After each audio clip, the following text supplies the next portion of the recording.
적도에 뿌려놓은 진주알처럼 하나님의 소중한 대한 사람들, 하나님 주인 되는 교회 세우자.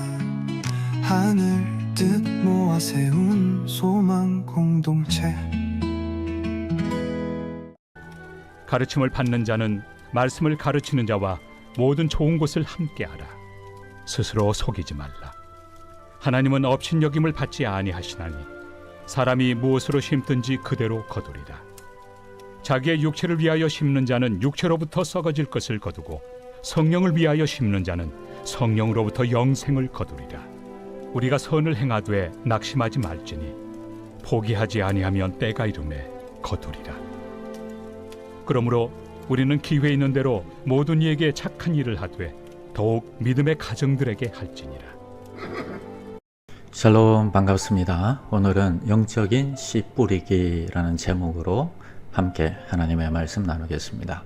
사랑하는 성도 여러분, 지난 주일 우리는 결혼, 이혼, 독신이라는 제목으로 말씀을 나누었습니다.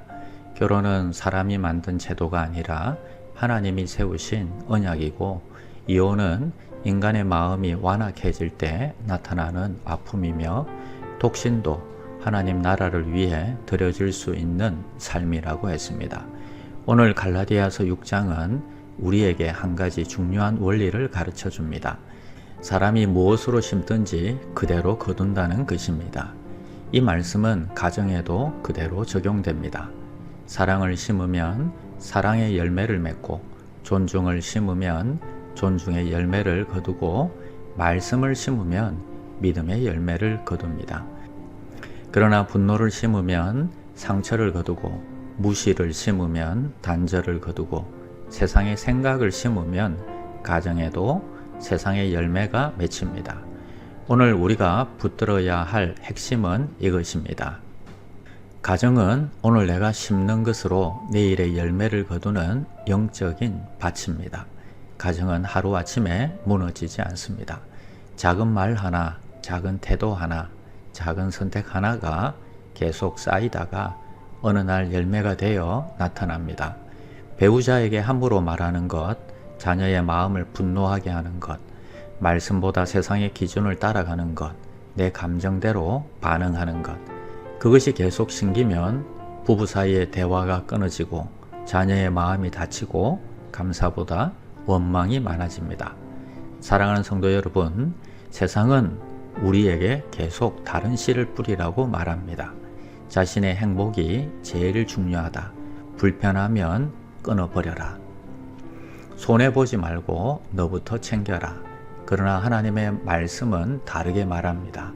육체를 위하여 심는 자는 육체로부터 썩어질 것을 거두고, 성령을 위하여 심는 자는 성령으로부터 영생을 거둔다고 말씀합니다.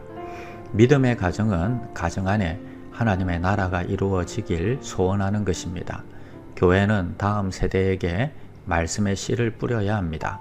그 씨가 당장 보이지 않을 수 있습니다. 오늘 기도했는데 내일 바로 남편이 변하지 않을 수 있습니다.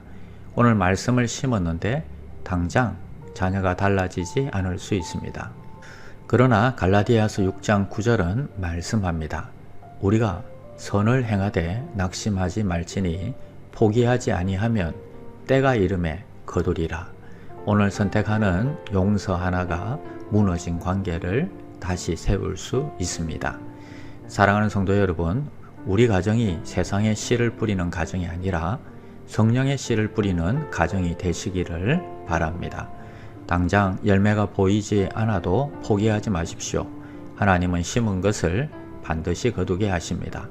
우리의 말과 태도와 선택 속에 하나님의 말씀이 심겨져서 가정마다 사랑의 열매, 믿음의 열매, 회복의 열매가 풍성히 맺히기를 주님의 이름으로 축원합니다. 질문의 힘 살펴보겠습니다. 첫 번째는 어떤 부패한 철학이 당신의 문화의 주류가 되었습니까? 첫째, 내가 행복하면 된다는 자기중심주의입니다.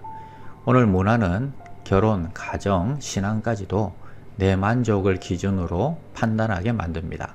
하지만 성경은 내 행복보다 하나님의 뜻을 먼저 묻습니다. 가정은 내 욕구를 채우는 곳이 아니라 서로를 사랑하고 섬기며 하나님의 성품을 배워가는 자리입니다. 둘째는 진리는 각자 다르다는 상대주의입니다. 요즘 문화는 절대 기준이 없습니다. 사람의 감정과 시대의 흐름을 더 중요하게 여깁니다. 그래서 성경이 말하는 결혼, 성, 가정, 부모의 책임, 자녀 양육까지도 시대에 맞지 않는 낡은 가치처럼 취급합니다. 그러나 진리가 사라지면 결국 기준도 사라집니다. 기준이 사라지면 가정은 감정에 흔들리고 교회는 세상의 눈치를 보게 됩니다. 두 번째, 사랑으로 진리를 옹호하는 방법이 있습니까? 첫째, 먼저 내 삶으로 진리를 보여주는 것입니다. 가정에 대해 말하기 전에 내가 먼저 가정을 귀히 여겨야 합니다. 결혼을 말하기 전에 내가 먼저 배우자를 존중해야 합니다. 자녀 교육을 말하기 전에 내가 먼저 자녀에게 상처 주는 말이 아니라 축복의 말을 심어야 합니다. 둘째, 사람을 공격하지 않고 생각을 분별해야 합니다. 대부분의 사람들은 지적을 받으면 마음을 닫습니다. 그래서 먼저 그들의 상황을 이해하려고 노력해야 합니다. 당신의 마음은 이해합니다. 그러나 하나님은 당신을 감정대로 살게 하신 것이 아니라 말씀 안에서 살도록 부르셨습니다. 사람을 이기려 하지 말고 사람을 살리려는 마음으로 말해야 합니다. 세상은 내가 중심이다, 진리는 없다 라고 주장합니다. 그러나 사랑을 따르는 사람은 공격하지 않고 삶으로 보여주며 부드럽지만 분명하게 말씀의 기준을 붙드는 것입니다. 그러므로 우리는 말씀의 씨를 뿌리고 사랑의 씨를 뿌리고 진리의 씨를 뿌려야 합니다. 때가 이르면 하나님께서 반드시 믿음의 열매를 거두게 하실 것입니다. 기도하겠습니다. 주님 감사합니다. 세상에 생각을 따라 육신의 씨를 뿌리지 않고 말씀과 성령의 씨를 뿌리는 가정과 교회가 되게 하여 주시옵소서. 사랑이라는 이름으로 진리를 흐리지 않게 하시고 진리를 말할 때에도 정죄가 아니라 살리는 마음으로 말하게 하여 주시옵소서.